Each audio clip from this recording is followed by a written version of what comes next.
I think that they are absolutely entitled to that opinion, and it makes perfect sense as to why they would feel that way. I mean, look, we live in a culture where, unfortunately, too many things are glorified. And, we are fighting for attention. We're in an attention economy, and we're in a clickbait world, and everybody is trying to, figure out how to gather attention, look at the news cycle. It's everywhere around us. And that's part of the point that Justin's team is making in kind of complying with what they're viewing as threats made on her behalf against Justin is like, well, there's this financial consequence to everything in addition to the strike consequences too, right? So they filmed May to June, then shut down for the strike, and then they were down until January. But I think that the strike lifted in November, but then she had all these return to work provisions. Just tell me what it was like also collaborating with Blake in this. Oh, she's a creative force. She's a genius. She was involved in every aspect of this production, and everything she touched, she made better. I mean, it all started with a letter that Colleen received from you. Yeah. That message must have been so heartfelt. What do you think was the words that you used that really captivated her and made her want to give you over the movie rights? I mean, she had a lot of requests. Yeah, I don't know if, again, I feel like there was some divine guidance there. I don't think it was the words. And so it makes perfect sense that people would feel that way. Also, if anybody has had that real life experience, I can imagine how hard it would be to imagine their experience being in a romance novel. To them, I would just offer that that we were very intentional in the making of this movie. In Blake's first amended complaint, Blake changed what she alleges about what happened while filming the slow dance scene, now that the footage has been released for everyone to see. So what they're saying is, now that, Justin Baldoni shared the truth of what it looks like, they're no longer making the same claims. Previously, they said Miss Lively was filming a slow dance scene for a montage in which no sound was recorded. Of course, Justin proved there was sound. Mr. Baldoni chose to let the camera roll and have them perform the scene, but did not act in character as Ryle. Instead, he spoke to Miss Lively out of character as himself. I've been doing this for, 20 years now. And it's one of those films that you really feel how special it is. That speaks to Colleen's work. Like with the source material that we had a book that there was a story and emotional journey that resonated with so many people.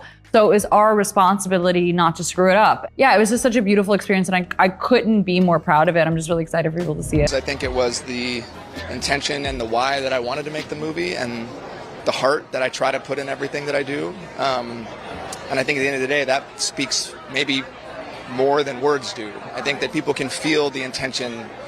It's like the difference between like your grandmother's food and a restaurant's food, right? There's something that's always different about it, and that's the way that we try to make movies, and it's the way I try to live, and I don't know, maybe Colleen just felt that. Hey there, my fabulous drama detectives. It's your girl, Holly, and oh honey, do I have the juiciest, most scandalous tea for you today? Serving piping hot tea with a side of sass and a sprinkle of chaos. Blake Lively, our beloved Gossip Girl queen, is in the middle of a Hollywood disaster so messy, it makes Serena van der Woodsen's drama look like child's play. Buckle up, lovies, because this $400 million lawsuit is about to blow your mind. And trust me, this isn't just a little Hollywood squabble. This is a full-blown career implosion. So slam that subscribe button, hit the like, and let's dive into the chaos. Okay, let's set the stage. It all started with Blake Lively and Justin Baldoni working together on the film It Ends With Us. Sounds like a dream team, right? Wrong. Things went south faster than a Gossip Girl plot twist. Blake allegedly tried to pull an Amber Heard too, throwing around accusations and lawsuits like confetti. But Justin,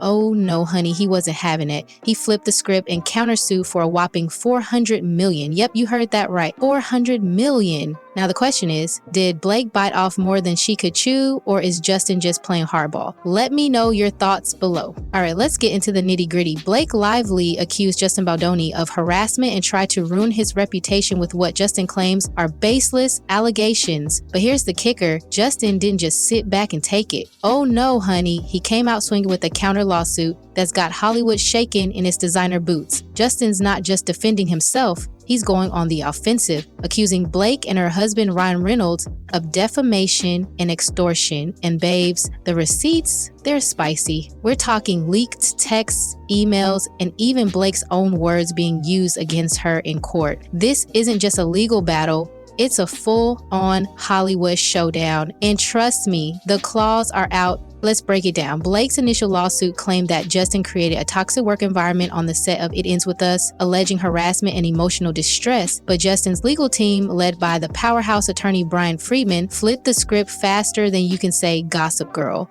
They filed a 179-page countersuit packed with evidence that completely dismantles Blake's claims. And oh, the tea is piping hot. First, there are the leaked text messages. Blake's own texts show her inviting Justin to her trailer multiple times, calling him a ball buster in a joking way, and even praising their working relationship. How do you go from texting someone, "You're amazing to work with," to claiming they made you feel unsafe? The contradictions are glaring, and Justin's team is using them to paint Blake as a manipulator who's crying wolf. And let's not forget the emails. Oh, the emails. They show Blake making outrageous demands during production, from script rewrites to final cut approval, all while allegedly trying to push Justin out of his own project. Girl, the audacity. But wait, it gets worse. Justin's lawsuit also accuses Blake and Ryan of trying to extort him for $250 million, claiming they threatened to go public with false allegations if he didn't comply. And here's the kicker. Justin's not just suing for damages. He's suing for $400 million, which is double what Blake initially went after. Talk about turning the tables.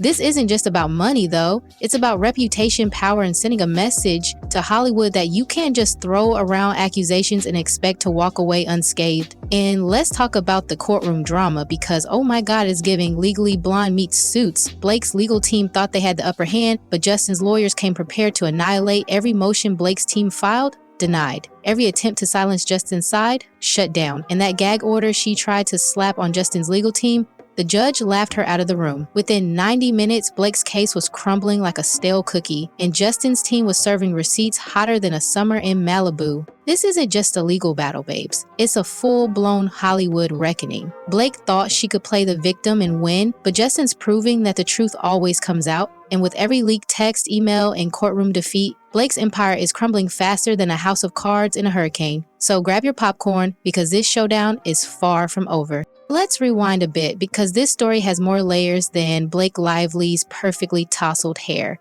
Once upon a time, Blake was Hollywood's golden girl, the queen of Gossip Girl, the darling of the red carpet, and half of everyone's favorite power couple with Ryan Reynolds. She had it all: fame, fortune, and a reputation as untouchable as Serena van der Woodsen's wardrobe. But then came It Ends With Us. And oh honey, the glitter started to flake off. Blake, who was cast as the lead in the adaptation of Colleen Hoover's best-selling novel, allegedly decided she wasn't just there to act, she wanted to run the show. According to insiders, she forced script rewrites, demanded final cut approval, like she's Martin Scorsese or something, and even pushed Justin Baldoni, the film's director and co-producer, to the sidelines. Can you imagine? The man who spent 5 years developing this passion project was reportedly banned from his own movie premiere, like literally relegated to the basement while Blake pranced around like she owned the place. The audacity. But wait, it gets worse. Instead of focusing on the film's powerful message about domestic abuse, Blake allegedly turned the whole thing into a glorified PR stunt for her hair care brand and Ryan's gin company. Girl, read the room. This wasn't just tone deaf, it was downright disrespectful.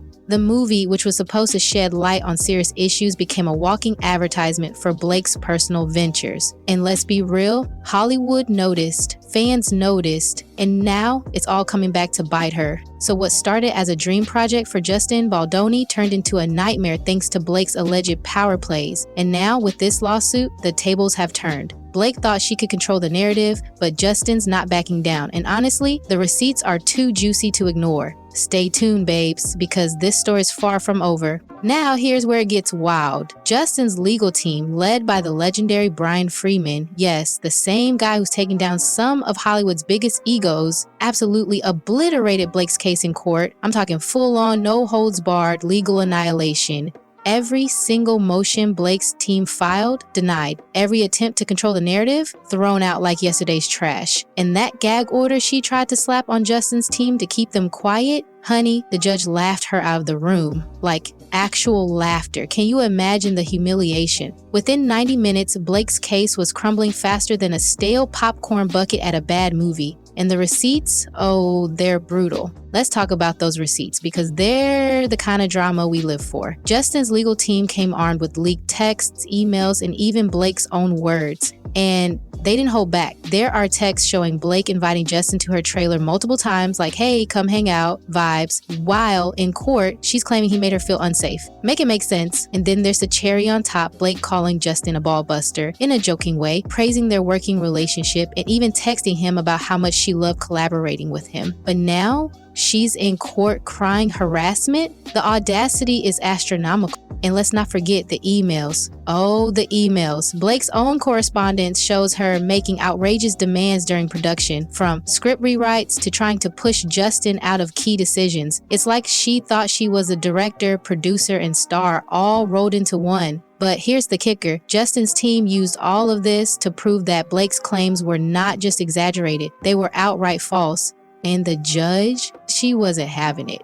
Every single one of Blake's legal maneuvers got shut down so fast, it was like watching a tennis match where one player didn't even show up. But the real mic drop moment? When Justin's legal team presented a 179-page lawsuit packed with evidence that completely dismantled Blake's narrative. It wasn't just a defense, it was a full-on offensive, accusing Blake and Ryan of defamation and extortion. And let's be real, when you're dealing with a legal powerhouse like Brian Friedman, you better come correct. Blake's team, they looked like amateurs in comparison. By the end of the hearing, it was clear Blake's case was built on sand and Justin's team brought the tidal wave. So, what does this mean for Blake's once pristine reputation? Well, babes, it's not looking good, like, at all. Hollywood, the land of second chances and selective memory, is turning its back on her faster than you can say Gossip Girl reboot. Even Colleen Hoover, the author of It Ends With Us and the woman who handpicked Blake for the role, has scrubbed every trace of her from social media. No more promo posts, no shout-outs, nada. It's like Blake never existed in Colleen's world. And honey, that's a major red flag. When the author of the book your movie is based on distances herself from you, you know you've messed up. And let's talk about Ryan Reynolds because, oh boy, he's not coming out of this unscathed either. His attempt to lighten the mood with SNL jokes about the lawsuit, yeah, that backfired harder than a Deadpool one-liner at a funeral. Fans were quick to call him out, asking why he's cracking jokes while his wife is in the middle of a $400 million legal disaster. People are starting to question his judgment, and let's be real, the golden couple's shine is fading faster than a spray tan in the rain. The public isn't buying their act anymore, and the cracks in their picture-perfect image are starting to show. Meanwhile, Cancel Blake Lively is trending worldwide, and her fan base, poof, gone like a Snapchat message. The same fans who once adored her for her charm, her style, and her Gossip Girl legacy are now turning their backs, calling her out for what they see as manipulation and entitlement. Social media is flooded with hashtags like Bye Blake and Team Justin, and the comment sections, let's just say they're not kind. Even her past co-stars and Hollywood friends are staying suspiciously silent. No one's rushing to defend her. And in Tinseltown, silence speaks volumes. So what's next for Blake? Well, babes, it's not looking pretty. Her reputation is in tatters, her career is on thin ice, and the public's trust, that ship has sailed. The Golden Girl of Hollywood is learning the hard way that even the brightest stars can burn out. Stay tuned because this downfall is far from over. Now let's talk about the fallout for It Ends With Us. This movie was supposed to be a powerful story about domestic abuse, but thanks to Blake's antics, it's become a PR nightmare. Fans are boycotting the film, and Hollywood is questioning whether Blake's star power is worth the drama. And Justin, he's coming out of this looking like a hero. Fans are rallying behind him, and his career is only getting stronger. So here's the question. Should Blake step away from the spotlight, or can she salvage her career? Let me know your thoughts below. This scandal isn't just about Blake and Justin, it's sending shockwaves through Hollywood like a seismic event. Studios, producers, and execs are all side-eyeing their A-list talent, rethinking partnerships with stars who bring more drama than a reality TV reunion, and Blake's name? Oh, it's now synonymous with toxicity. Once the golden girl of Tinseltown, she's become a cautionary tale of what happens when you overplay your hand. But it's not just Blake feeling the heat. Ryan Reynolds, her ever-charming husband, is catching strays too. His business ventures like Aviation Gin and Mint Mobile are taking a hit as fans and consumers start to question whether they want to support a brand tied to this level of controversy. I mean, who wants to sip gin or upgrade their phone plan when it's associated with a $400 million legal mess? Not exactly the vibe, babes. And let's talk about the bigger picture here, because this case could set a major legal precedent. If Justin wins, and let's be real, with the receipts he's got, it's looking likely, it could open the floodgates for more lawsuits against celebrities who abuse their power. Imagine a world where Hollywood heavyweights can't just throw their weight around, bully co-stars, or manipulate the system to get their way. This case could be the start of a reckoning, forcing the industry to hold its stars accountable for their actions. And trust me, Hollywood's watching closely. Execs are sweating, publicists are scrambling, and A-listers are double-checking their contracts because no one wants to be the next Blake Lively. But here's the thing, Hollywood isn't just watching, they're pissed. Blake's antics have put a spotlight on the darker side of celebrity power dynamics, and it's not a good look for the industry. Studios are already dealing with enough PR nightmares, from Me Too scandals to toxic workplace allegations, and the last thing they need is another high-profile lawsuit exposing more dirty laundry. The ripple effects of this case could be felt for years, reshaping how studios handle their talent and how stars navigate their power. So, while Blake and Justin duke it out in court, the rest of Hollywood is bracing for impact. This isn't just a legal battle, it's a cultural shift. And whether you're Team Blake, Team Justin, or just here for the tea, one thing's for sure, Hollywood will never be the same. Stay tuned, babes, because this is just the beginning. All right, my fabulous drama detectives, let's recap. Blake Lively thought she could take down Justin Baldoni with a $250 million lawsuit. Well, instead, she's facing $250 million lawsuit, but instead she's facing a $400 million countersuit that's destroying her career, her reputation, and her finances. Hollywood is turning its back on her, fans are boycotting her projects, and even Ryan Reynolds is feeling the heat. So what's next for Blake? Will she bounce back, or is this the end of her Hollywood reign? Sound off in the comments, and don't forget to hit that subscribe button for more piping hot tea. Stay messy, babes, because this ain't over yet. Next time, we're diving into Ryan Reynolds' SNL disaster and how his jokes might have just cost him millions. You won't want to miss it.